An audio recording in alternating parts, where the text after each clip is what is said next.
Hello guys, welcome back. I hope everyone is doing great. So in today's video, we're talking about getting to know fragrances. I have here 8 fragrances that I was not initially a fan of when I first got my nose on them, that I continued to sample, continued to wear on skin, and that I got to know better and actually grew to love to the point where I added a full bottle to my collection.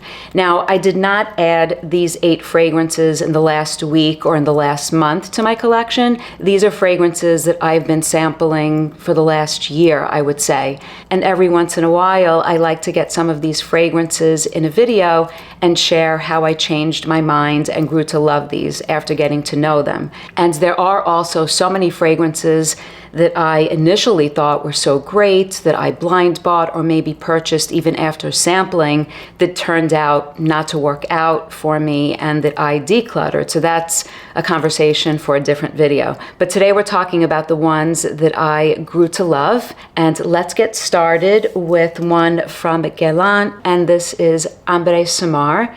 Now this one I did speak about relatively recently, I think only a few months ago. I had a little sample of this one, and initially my gut reaction to this was no way, too gloopy, syrupy, and something a little bit synthetic. That's what it is. It's not even a matter of sweetness, it's a matter of sensing a synthetic sweetness, despite the fact that, of course, all the fragrances have synthetics in them. If I can detect it, if it's like a certain type of synthetic and it's too gloopy and sweet, then usually it doesn't work for me. But this one in particular, I kept sampling. And the reason that I ended up with a full bottle of this one is that for me, it was sort of a compromise, I would say, to not getting a bottle of Guerlain's Tobacco Honey from the L'Art et la Matière line of fragrances in the House of Guerlain. Those are much more expensive. This one, even though it's not identical to Tobacco Honey, it is reminiscent of Tobacco Honey to the point where I felt like this would be the perfect fragrance at the perfect price point that would sort of scratch that itch without going above and beyond and spending $300-400 on a bottle of perfume. This was actually a tester with a cap, so I got sort of a discount on this one. I did not pay full retail, and it is reminiscent, for me personally, it's reminiscent of Tobacco Honey. So it's a rich, thick, ambery fragrance. It's tobacco-like to my nose. There's something in the opening that's almost coffee-like. I'm not sure where it comes from. And as the fragrance develops, I get more of the sort of like tobacco-y nuances with this rich, very sweet, thick, syrupy amber scent profile, and it's dripping with honey. And so that's why I get something tobacco-y and honey-like. And of course, the backdrop here is an ambery sort of backdrop because it is an ambery fragrance, but I get tobacco and honey as well, an abundance of it. It's sweet. It is very sweet. And it's not something that I would reach for and wear on a daily basis or often, but it is one that I find sort of cozy and warming. And I have worn this at night to bed a few times, and it just feels very cozy to me. So Ambre Samar is one that I sort of nixed when I first tried it, but then ended up with a full bottle. So the next one is from the house of Imaginaires, and this is Blanche Bete. Now, this fragrance is the last fragrance that I would ever imagine myself purchasing. It's just not the sort of scent profile that I am normally into. However, I kept going back to the decant. I don't think I even ever spoke about this on the channel, but I had a decant of this one. Super hyped fragrance, probably TikTok hyped. Definitely TikTok hyped, super hyped. And if I'm being honest, it does smell nice. So it's a creamy floral fragrance. It has ambre seed. I love that. The floral aspect is tuberose with jasmine, but it's very creamy and milky lactonic at the same time. I think there's a milk note in here as well. So creamy, lactonic, that muskiness from the ambre seed. The sweetness is actually not disturbingly sugary sweet. It's more creamy. So I think that's why this is actually to my liking because it's not sugary sweet. So I have a decant of a fragrance called Ilap by Fiore D'Ambra. It's a tea apricot fragrance with a lot of sweetness. And I put it aside because I'm thinking of adding a full bottle to my collection, because once in a while I do like sweetness in my fragrances, especially when I'm wearing a fragrance to bed after a shower, not necessarily as a scent of the day, but sometimes just in my alone time, I appreciate the sweetness. But that one, I was just thinking, I put that on the other day and I was thinking how different the sweetness is. That one came off, at least the other day, to my nose as pure sugar, like sugary sweetness. And I thought, okay, I think I've sampled this enough. It's probably not going to turn into a full bottle, but you never know. But this one is a creamy sweetness. That's what I like about this. Lactonic, sweet, and floral. Definitely feminine, definitely cozy. And I really like the packaging of these fragrances, actually. Very interesting. They're not magnetic caps, but they have nice sprayers as well. So that's Blanche Bete. So the next one I spoke about recently, and this is Cartier's Oud and Santal. Now, this one did turn into a full bottle and it's on the way. I think it's getting delivered tomorrow. And this is sandalwood with plum and oud. And the oud in here is a cleaned up oud. It's not barnyardy or animalic. It's woody, a little bit smoky maybe. The sandalwood is not super realistic, but it's definitely a cozy, almost a little bit creamy, fluffy fragrance, sandalwood fragrance with a nice amount of sweetness. I did not like this when I first got my nose on this. I felt like there might be too much sweetness, and the sweetness has a little bit of fruitiness from the plum. So it's like a plummy sweetness. And I thought that it probably would be too sweet and wouldn't work. But the more I wore it on skin, and I got a compliment when I was wearing this once, and the decant is almost totally gone. It was almost full.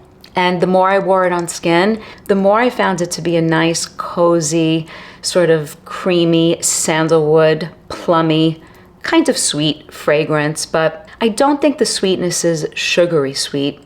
Comes off more fluffy. And it does have the woodiness. You have the oud and the sandalwood, obviously, but it's not super spiced and it's not a dark, woody fragrance. It's kind of fluffy and it has a sort of like uplifting sort of scent profile, even though it's a sandalwood fragrance, which sometimes comes off a little bit darker and spiced. Depends how it's done, of course. But this one is nice. I enjoy it. And so I wasn't crazy about it. And I didn't give up on it. I kept spraying and going back to the decant. And in the end, I ended up really liking it, and it even got me a compliment. So the next one is from the house of Profumum Roma, and this is Fiore D'Ambra. Now, this fragrance is one of those fragrances that I'm going to have to admit I purchased and then decluttered, and then I missed it. I missed it. After I decluttered the fragrance, I was shopping around in one of the perfume boutiques in downtown Manhattan, and the Profumum Roma sort of lineup was right there before my eyes, and I was spraying different fragrances. And when I sprayed this one on my arm, even though I decluttered it, I'm not sure what made me spray it. I guess I wanted to get a sort of second chance whiff of the fragrance, even though I had already sold it. And I just thought, wow, I should not have sold this fragrance. There was something about the opium. There's opium poppy in here. So it's amber, opium poppy, and then it says spices. And there's something exotic about the fragrance. There was something about the opium flower that was sort of giving me almost like a musty, like if you go up into an old attic and you have that maybe like, I don't want to use the word mold, but like a musty sort of smell. And that's what my brain or my olfactory experience was sort of interpreting with the fragrance. And like I said, I decluttered it. And I think that I did that too soon. I didn't get to know the fragrance, because when I sprayed it on skin again, I realized it is a beautiful amber with this exotic sort of scent profile. So yes, it's an amber and it's resinous and it's a dark amber, but I don't find this gloopy and sweetened. So it's not that type of amber. It has this sort of like dusty brown color, and I say dusty, that's how the wear is on skin for me personally. I don't find it gloopy. I find it more dusty and exotic. And this opium flower in here is spiced, and it's very, very unisex floral. And yes, there is something a little bit musty to it, but I wore this 3 times in the last couple of weeks. And the last time that I wore this, just last week, I thought this fragrance is actually coming off like an amber with a floral aspect that's almost like a musk, like a floral musk within the amber scent profile. That's how I ended up thinking that this smells after wearing it repeatedly, like a floral musky aspect within a resinous amber. I think it's beautiful. I'm glad that I was able to reacquire a bottle. This is actually, I guess, a sample, a tester bottle, but it did come with a cap, and it's perfectly brand new. And I love Profumum Roma fragrances. And so this one is back in my collection after blind buying it, I think, is what happened, and then selling it before I got to know it. And then I fell in love with it, and now here we have Fiore D'Ambra by Profumum Roma. So the next one that was an absolute no for me, it was a no for a long time, and then it turned into a yes. This is ELDO's Rien. Now, the reason that I think this one turned into a yes, aside from the fact that I did save the decant and I kept spraying it on skin and testing and considering, I took my time. So while sometimes I rush and I blind buy, while many have been successful buys, a lot turn out to be disappointments, and then I try to sell them. So it's really never a great idea, but sometimes I do it and I continue to do it. But this one I did not blind buy. This one is a very dry fragrance. There's something really weird about it. I use the word weird. It's a dry fragrance, and it's this sort of smoky, almost like burnt rubber leather. And there's another fragrance in this list that's a leather fragrance that I also describe as like a burnt rubber, which is a certain type of leather for me personally. It's a certain category of leather. And at the same time, though, there's a very addictive quality to this. When I decided that I liked it and added the 100 ml size bottle, I sort of got addicted to the smell, and then I had to have a full bottle in my collection. So it's leathery, it's dry, there's frankincense in here. So it's this incensey, very dry, almost like a translucent, transparent fragrance in a way. But at the same time, it's full-bodied because, as you guys know, for those of you that are familiar with this one, it's quite strong. So when you spray it, if you get this on clothing, you will smell this until you wash the article of clothing. It is quite strong. And it's definitely one of the weirder fragrances in my collection. And this one, by the way, this is a component. This Rien scent profile is a component in Daphne, which is a fragrance in the house of Comme des Garçons, which was discontinued and that I own. I tracked one down that came all the way from England. It's a tuberose fragrance that has like the Rien DNA in the backdrop because it's the same perfumer. It's Antoine Lee. And that's really interesting. It took a while for me to make the connection between Daphne and Rien. And this, like I said, I hated this. It was a definite no, and I like it. There is no dent. This is not something that I am spraying and wearing to the office. I'm not doing that. I think it projects too much. I think it's too strong, and I would be concerned. I would not want to bother people around me, and I will admit it is a little difficult to sort of find the time, the right sort of situation to wear Rien. So when I first got the bottle, I wore it a few times just home alone. In my alone time, I wore Rien, and it was a no that turned into a yes. So the next one is from the house of Serge Lutens, and this is Cuir Mauresque. So this one was a no, undecided. I kept going back to the sample. Now this one, unlike Rien, was not actually a no. So I should not say that this was a no. This was always a maybe. There's something that sort of bothers me, but then there's something that keeps me coming back. I kept going back to the decant, and I think that I actually had 2 decants of this one. This is so interesting. I feel like I'm at a mechanic shop and I'm getting wafts of oil, like old oil, like the mechanic is doing an oil change, and I'm also getting burnt rubber. So that's the sort of smoky, leathery aspect of this fragrance. I know it sounds so weird.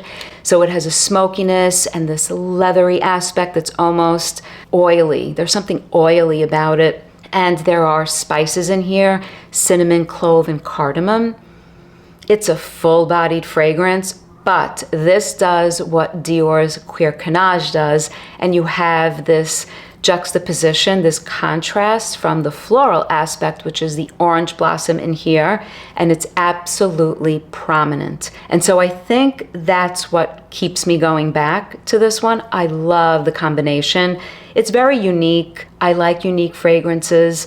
I do like the mainstream, the Chanels and the Diors, and I really have been gravitating, especially recently, towards the fragrances that I used to love, just the more mainstream Le Labo and Byredo and Diptyque, maybe just needing a break. But at the same time, I love unique fragrances. I think this one is unique.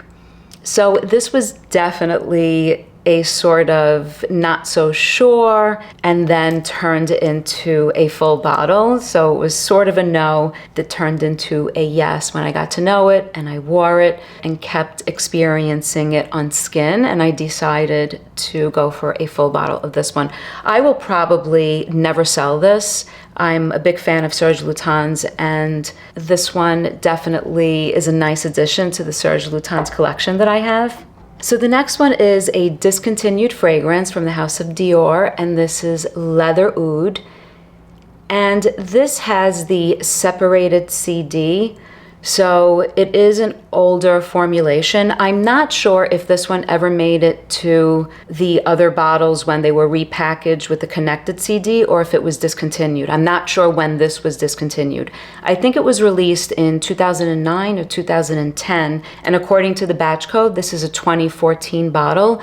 So there was a reformulation. I think there was something changed about the fragrance. So this may have been one of the first reformulations after the original. I'm not sure. I'm not exactly sure, but this bottle is from 2014. And this is an interesting fragrance. So this was a yes, and then a no, and then a yes. So what happened was I received some decants from Eugene, and Leather Oud was one of them. And by the way, Oud and Santal is also a decant from Eugene. So he's very generous. He has sent many decants, and I appreciate that. I've gotten to smell so many different fragrances. And this one, I was originally very attracted to the scent profile, even though maybe many might consider this a little bit masculine leaning. And then I ordered a bottle, and what happened was a mistake in the shipping. And instead of getting Leather Oud, I ended up with 2 bottles of Cuir Mauresque. And while that sounded very intriguing and backup bottle and all that, I realized my bottle of Cuir Mauresque, by the way, is as big as this one. And so I realized, no way do I need 2. So I did sell that one, and I never got the bottle of Leather Oud. I had the decant, and I kept going back to the decant, and then I thought, it's just not for me. I think I spoke about it in one of my videos and said, it's not for me. And then again, kept going back, and I wore it, and I realized, I like this. I actually like this. But I didn't go out of my way to spend $1,000 or $700 or even $600 or even $500. This fell into my lap. This huge bottle fell into my lap for an amazing, amazing price. And I went for it, and I have no regrets. So this was a no, now it's a yes, and now I have this huge bottle. And I went on and on, so I should talk about what this smells like, even though it's discontinued. So this is obviously a leather oud fragrance, and I would say that it is smoky and spicy, and the leather in here is maybe a little bit animalic. There is absolutely a pissy animalic component in the fragrance, and so that's what was turning me off. It's a little bit pissy animalic. However, there are so many other components of the fragrance, and once you get over that sort of initial impression from that pissy animalic quality, and you sort of get accustomed to it, I guess, for lack of a better way of describing it, because it doesn't bother me anymore, then I realize that I actually really like this. So it's a little bit smoky. The oud is not in your face. It comes off more like woody. So there's definitely a slightly oudy, like woody aspect to this leather scent profile. And then you have this spicy component. I think there are cloves in here, maybe cardamom as well. And then it is a little bit ambery, and there is beeswax. So it could be the beeswax in here that's not prominent, but maybe doing a little bit of magic in the background. Maybe it's making things a little bit syrupy, just a tiny bit, and it's adding this like smooth creaminess with this sort of subtle hint of something little bit, just a little bit sweetened in the fragrance. Again, it's not at the forefront. I love beeswax and fragrance. I'm not saying that this is all about beeswax. This is smoky, leathery woods. The leather in here is a smooth, high quality leather, but there is that pissy animalic component.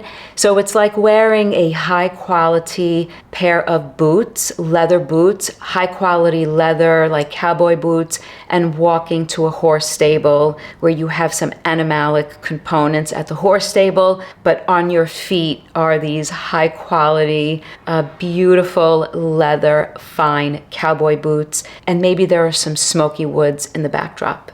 So that's what this smells like. I get a little bit of a floral component. I'm not sure where it comes from, but I do get a little bit of a floral component. Not as much as Cuir Mauresque, which has like orange blossom, and I think there's iris and something else, maybe a little bit of jasmine, while Cuir Mauresque has the orange blossom that peeks through. So this one might have like a nuance in the backdrop, but I'm not sure that there's any floral that I saw listed in the note listing for this. So it's great. It's a great fragrance. There is an animalic quality, but behind that is a beautiful, smoky, woodsy, leathery fragrance. So that's leather oud.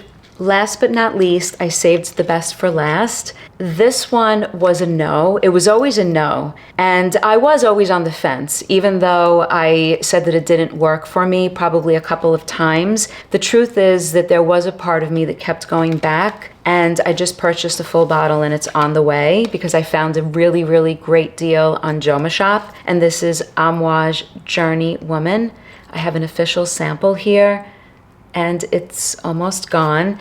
So I really took my time with this fragrance, even though I have blind bought so many Amouage fragrances. I took my time with this one. So this is an apricot-y osmanthus jasmine tea. There's a tea component in here, honey fragrance. You get the tea, you get the osmanthus, you get that apricot-y, fruity sort of aspect, but there's nothing bright about it. It's exotic. I feel like the apricot osmanthus is brought into a slightly exotic, darkened. I'm reluctant to use the word darkened because I'm not saying that it's a dark fragrance, but it's not a bright sort of fruity osmanthus fragrance or apricot-y fruity fragrance. It does have spices, so you have that typical Amouage sort of exotic scent profile. There's saffron, nutmeg, and cardamom, and I feel like I get the nutmeg a little bit, and you have also tobacco, and it's coming off like a very fresh, like green tobacco leaf, and then there's honey. So all of this has this sort of rich honey dripping all over it. Complex fragrance, complex. I get a lot of the tea. Every time I put my nose to the decant here, I'm getting the tea, but then together with the tea is this beautiful spiced osmanthus, apricot-y, tobacco-y, and honey. So it's a beautiful fragrance. And it's one that I said did not work for me for the longest time. The longest time. It took me, I think, over a year to fall in love with this one. And so when I saw the great prices on Joma Shop, I took out my decant, because the last time that I sprayed this a few months ago, I was thinking, I really like this, but I can't own everything. But when I see a great deal, I definitely snatch it up. So take a look on Joma Shop, because they have some Amouage fragrances. I feel like they've added a few recently to the website, and it's a great time since it's Black Friday, and I have no affiliation, by the way, so I'm just suggesting. So that is Amouage Journey Woman, and those are the 8 fragrances that I did not want or did not like or did not work for me when I first smelt them, that I got to know and got to experience on skin and ended up really liking. Let me know if you guys have ever had that experience with any fragrances. As always, thank you so much for watching, your support, and your comments. Until next time, bye guys.